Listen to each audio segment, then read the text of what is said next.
I thought Geneva was the destination, until I crossed into France.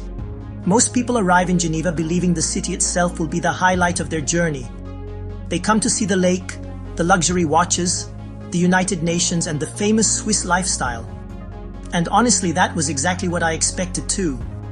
I thought Geneva would be the main destination. But what I did not know was that the most unforgettable part of my journey was waiting beyond Switzerland's border. It was hidden beneath enormous mountains surrounded by wooden houses and scenery that looked almost too perfect to be real. And when I finally arrived there, I had only one thought. Does a place like this really exist? Stay with me, because this journey begins beside the peaceful waters of Geneva, but it ends high above a French alpine town, in a place that made me feel as though I had stepped into a movie. And surprisingly, it was closer to Geneva than I ever imagined.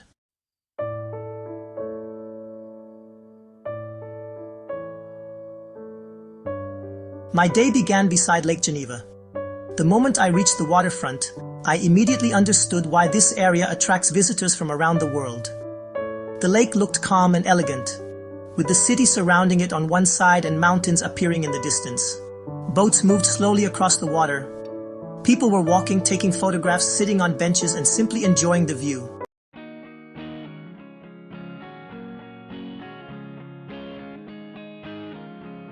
And rising high above the lake was one of Geneva's most recognizable landmarks, the Jet d'eau. From a distance, it may look like an ordinary fountain, but when you stand closer to it, you realize how powerful it actually is. The water rises dramatically into the sky, almost as though Geneva is announcing itself to everyone arriving in the city. It was a beautiful introduction. At that moment, I believed this would be the image I remembered most from the trip. But I was wrong. Because the farther I traveled that day, the more extraordinary the scenery became.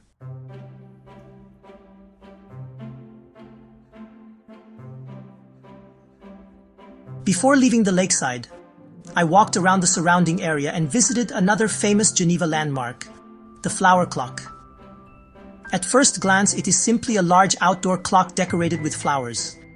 But it represents something much bigger. Geneva is known around the world for watchmaking, precision, and luxury timepieces.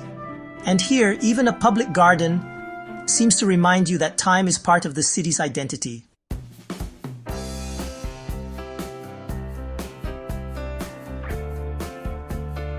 The clock was colorful, carefully arranged, and surrounded by people taking photographs.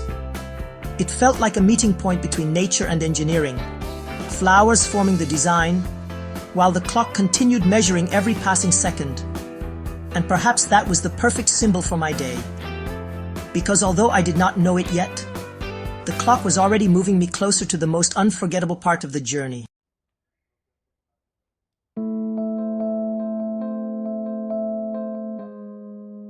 From there, I continued exploring Geneva and stopped at a Rolex boutique. Even when you do not own an expensive watch, visiting a Rolex shop in Geneva feels special. Switzerland and luxury watches have become almost inseparable. The displays were elegant. Every watch looked carefully positioned under the lights, almost like a piece of art rather than something you simply wear on your wrist.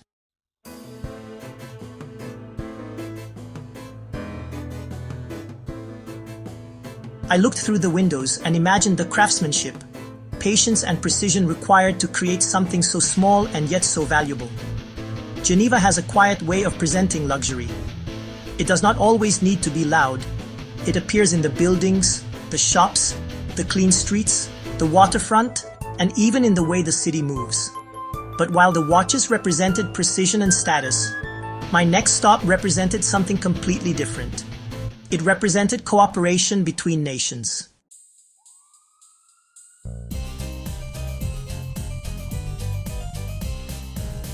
Geneva is, a city where the flavors of the world meet the spirit of diplomacy.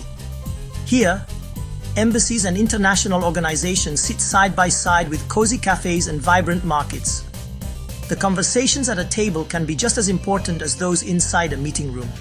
Sharing a meal, tasting something new, or simply enjoying a coffee. These moments bring people together, creating understanding in ways that official negotiations sometimes can't. It's in these everyday connections that you really feel the city's unique blend of diplomacy and flavor.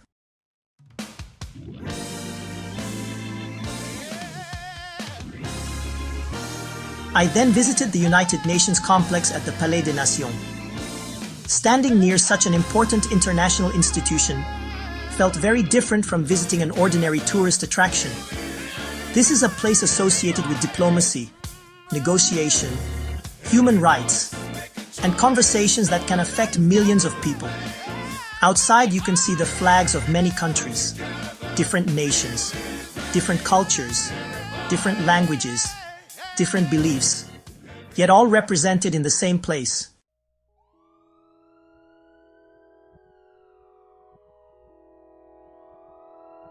As someone who has lived and worked in different countries, that view felt meaningful to me.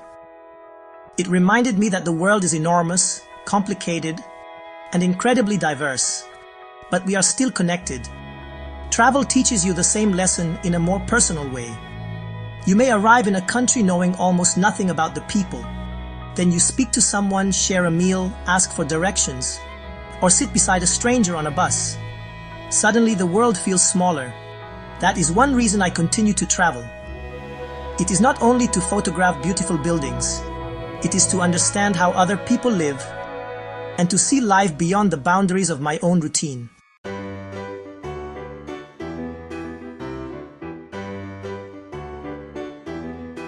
But after walking around Geneva, I began to feel hungry. And there was one Swiss experience I did not want to miss. Before continuing the journey, I decided to try one of Switzerland's most famous foods, cheese fondue. This was the dish I remembered as cheese heated in a pan. Its proper name is fondue. It arrived warm in a communal pot, with melted cheese waiting in the middle. Pieces of bread were served alongside it, ready to be dipped into the cheese.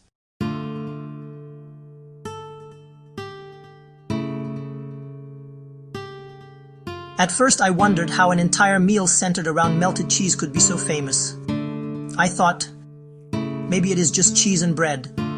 But the moment I tried it, I understood why the experience is so closely connected with Switzerland. It was warm, rich, comforting, and very different from an ordinary quick meal. You do not simply eat fondue in a hurry.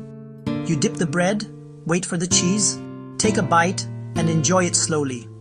The food forces you to pause, and that made the experience memorable. In our busy lives, we often eat while looking at our phones, working, driving, or thinking about the next responsibility. Fondue felt different. It was not only food. It was an invitation to slow down.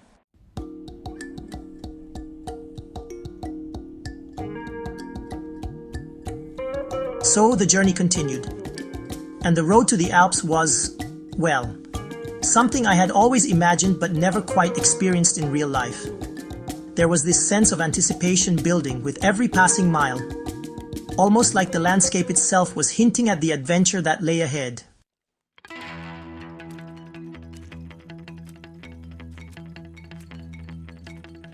Still, I did not realize that this peaceful meal was only preparing me for something much bigger. Because after Geneva, I boarded a bus. And the road ahead was about to take me out of Switzerland and into one of the most spectacular mountain towns I had ever seen. As the bus pulled away from Geneva, the city slowly began to disappear behind me. The shops became fewer, the traffic became lighter, the buildings changed, and gradually the mountains began taking over the view.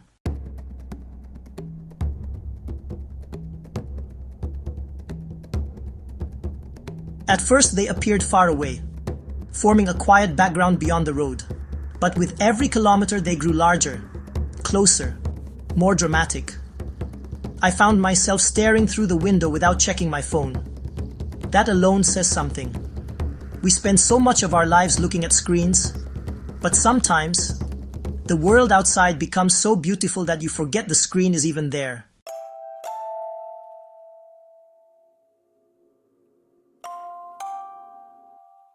The road passed through peaceful communities and green landscapes. Houses appeared beneath the mountains. Clouds moved between the peaks. And in the distance, I could see areas still covered with snow. It felt strange and beautiful at the same time. One moment, I was walking beside Lake Geneva, looking at luxury watches. Now I was traveling toward the French Alps. And the closer we came, the more the journey began to feel unreal. I remember looking outside and thinking that this kind of scenery belonged in a fantasy movie. It reminded me of those films where a character travels to a hidden village surrounded by enormous mountains. Except this was not a film. I was actually there.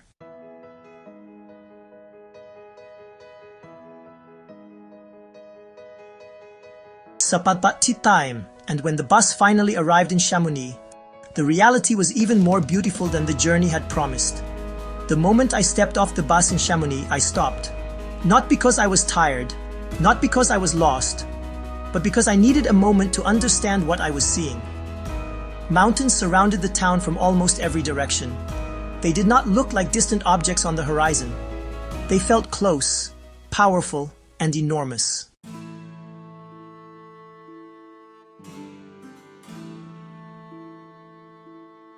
Below them stood beautiful houses and buildings with traditional alpine details. Balconies were decorated with flowers. Wooden elements gave the town a warm and welcoming appearance. The streets felt peaceful, yet full of life. People walked around wearing jackets and hiking clothes. Some were preparing for serious mountain adventures. Others, like me, were simply trying to absorb the beauty of the place. I honestly felt as though I were living inside a fairy tale. Every direction looked like a photograph. Every house seemed carefully placed beneath the mountains.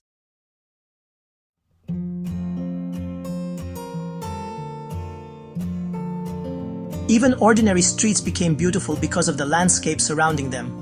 I had visited famous cities before: Paris, Amsterdam, Venice, Vienna, Barcelona, Budapest, and many others.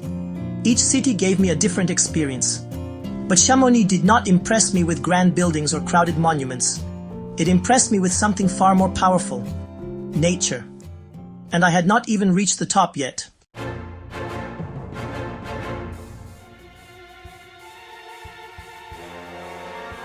Then came the experience I had been waiting for: the cable car ride toward the mountains. From the ground, I could see the cable car climbing higher and higher until it seemed to disappear above the town.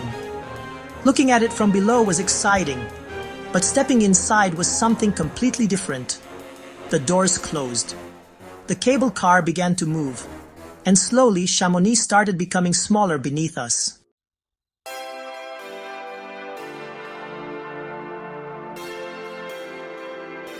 At first I could still see the streets clearly. I could recognize the buildings, the roads, and the people. Then the houses became tiny. Cars looked like toys. The entire town appeared as a small settlement surrounded by an endless landscape. The higher we traveled, the more dramatic the view became. Forests covered the slopes below. Rocky mountain faces rose beside us. Snow appeared across the higher sections. And every time I believed we had reached the most beautiful viewpoint, the cable car continued climbing.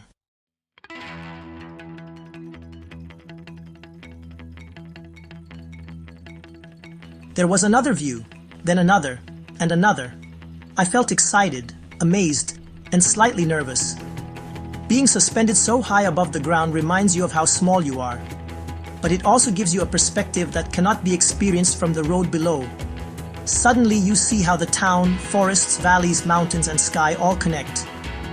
And at that moment I understood why people travel from different parts of the world to experience Chamonix. The town itself is beautiful, but the journey upward reveals an entirely different world.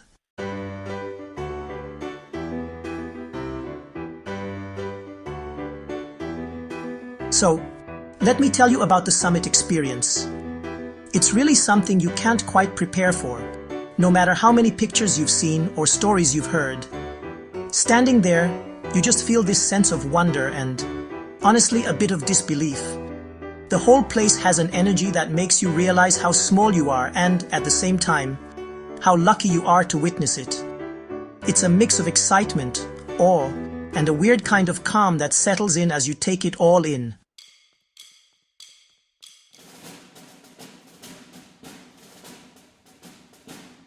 When I reached the higher mountain area and stepped outside, the air felt different. It was colder, thinner, sharper. The surrounding mountains looked so close that they seemed almost within reach. I could see snow, rock, clouds, and enormous peaks extending into the distance. There were moments when the clouds moved across the landscape, hiding part of the view. Then they would shift again, revealing another mountain. It made the scenery feel alive. Nothing remained exactly the same for long.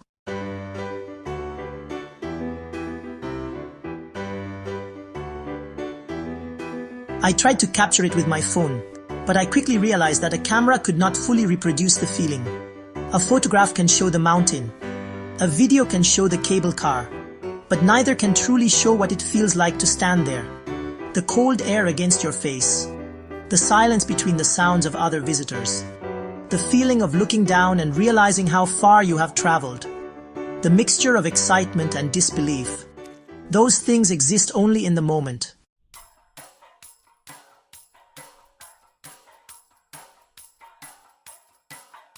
So I lowered my phone for a while. I stopped recording, and I simply looked. That became one of the most important moments of the trip. Because, travel sometimes becomes another form of work. We think about angles, photographs, videos, social media posts, and what other people will think. But the most meaningful memories are often created when nobody else is watching. When there is no camera between you and the view. When you allow yourself to be fully present. Standing above Chamonix, surrounded by the Alps, I remembered why I started traveling in the first place. Not to prove how many countries I had visited, not to collect photographs, not to compete with anyone, but to experience moments that make ordinary life feel bigger.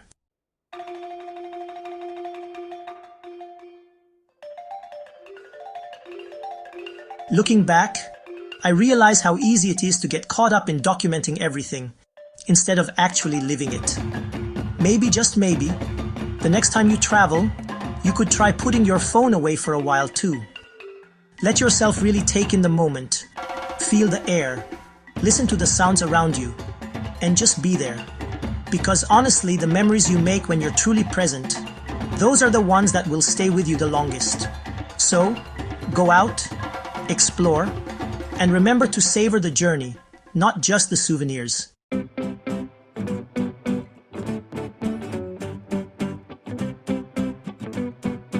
Chamonix taught me that the best part of a journey is not always the destination you originally planned. I began the day believing Geneva would be the main story. And Geneva was beautiful. The lake was peaceful. The jet d'eau was impressive. The flower clock represented the city's watchmaking identity. The Rolex boutique showed another side of Swiss craftsmanship. The United Nations made me reflect on how connected our world has become. And the cheese fondue gave me a traditional Swiss experience I will always remember.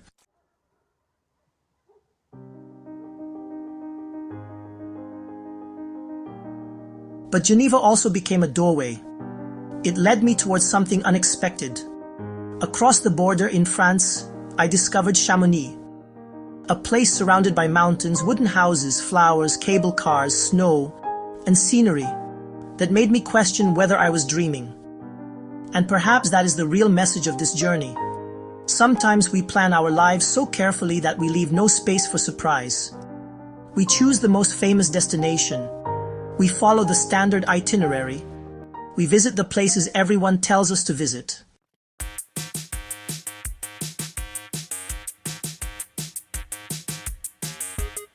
But occasionally, the road beyond the famous destination becomes the part we remember forever. That is why we should remain curious. Take the extra bus. Explore beyond the city. Look at the map and ask, what else is nearby? Because your favorite memory may be waiting just beyond the place you originally planned to visit.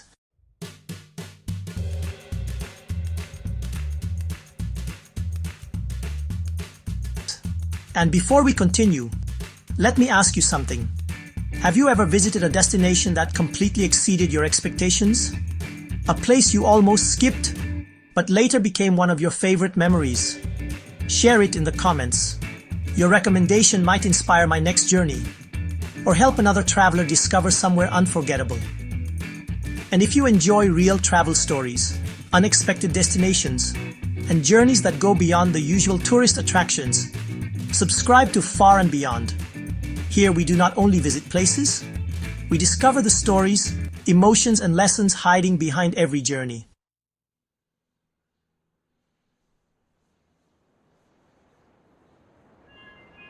So, after all that, the time finally came for me to head back. There was this quiet sense of closure as I prepared to leave, almost like I was carrying a little piece of the mountains with me.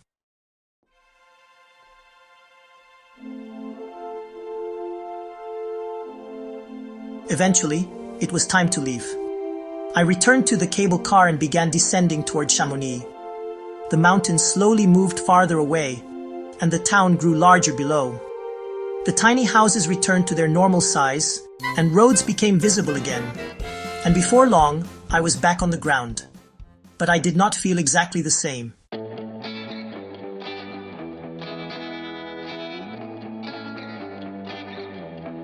As I walked through Chamonix one final time, I looked again at the wooden houses, the flowers, the streets, and the mountains towering above them. I tried to imagine what everyday life must feel like in a town surrounded by scenery like this. For the people living there, perhaps these views feel normal, but for me they felt extraordinary.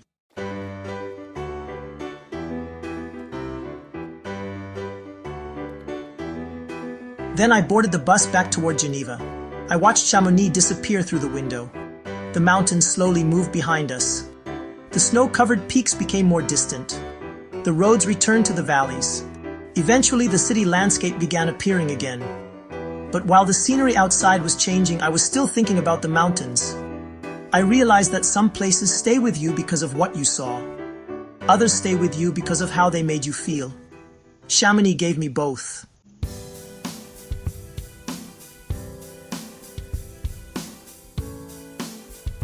So, as we come to the end of this adventure, I just want to say, thank you for joining me on this journey. It's been an experience filled with unexpected moments, new discoveries, and, honestly, a few surprises along the way. I hope that in some way this story has inspired you to look at travel with fresh eyes, and maybe even sparked a bit of curiosity for your own adventures.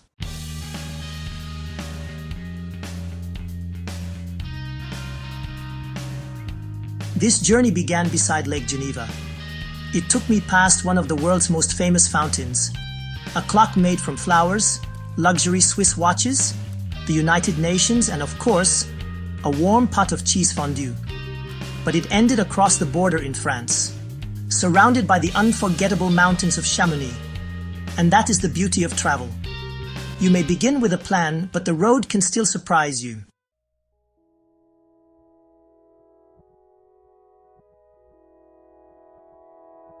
So the next time you visit a famous city, do not immediately return home after seeing the main attractions. Look beyond it. Take a train, a bus, or maybe just a quiet road towards somewhere unfamiliar. Because sometimes, the best part of Switzerland may be the journey that takes you into France. Sometimes the place that feels like a dream is only a short distance beyond the destination everyone already knows. And sometimes, one unexpected journey is enough to remind you how beautiful the world still is.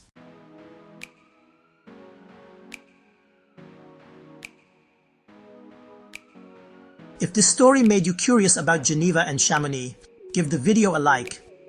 It helps Far and Beyond reach more travelers who are searching for experiences beyond the ordinary. Subscribe and turn on notifications, because our next journey may take us somewhere you have never considered visiting. And tell me in the comments, would you travel from Geneva to Chamonix? And would you be brave enough to ride the cable car high above the Alps? Thank you for traveling with me. Until our next adventure, keep exploring, keep discovering, and never be afraid to go far and